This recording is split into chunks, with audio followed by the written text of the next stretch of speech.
From the Hamptons on Long Island, New York, House Minority Leader Nancy Pelosi is already plotting exactly what she intends to do should the House majority swing the Democrats' way in November.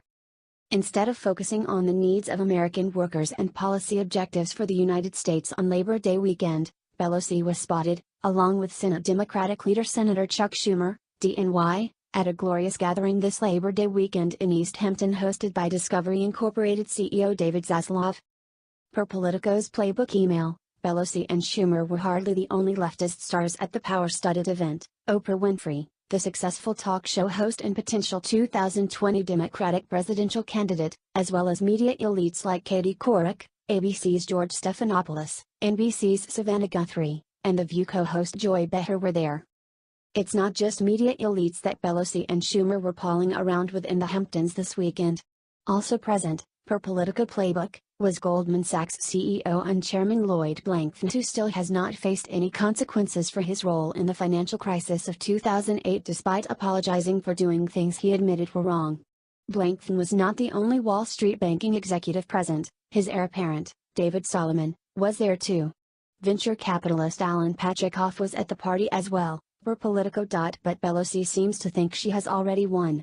On Monday morning, as President Trump battled it out with AFL-CIO chief Richard Trumka over who is more pro-worker, another curious item appeared in the news. This time in Axios, Pelosi has all of 2019 already planned out if the Democrats take the majority. The secretive team tasked with preparing for a possible Hillary Clinton presidency is ramping up big time, Politico reported in October 2016. With polls pointing to the likelihood of a Clinton win, her transition team is hiring staff, culling through the resumes of possible cabinet nominees and reaching out to key Democrats for input, according to people familiar with the process. But partying in the Hamptons on Labor Day weekend with media elites, celebrities like Oprah and Martha Stewart, bankers who got off scot-free after the crash in 2008 despite admitting wrongdoing, and other politicians does not seem like the best way to fight for the people, as a congressional aide involved in Pelosi's Drapes measuring effort told Allen Democrats would do. There are still 2 full months and a handful of days left between now and the election.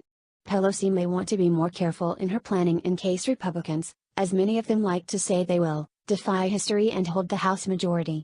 If that happens, all her careful planning will be for naught and she will have wasted all that precious time of all these elites she is hanging around within the Hamptons.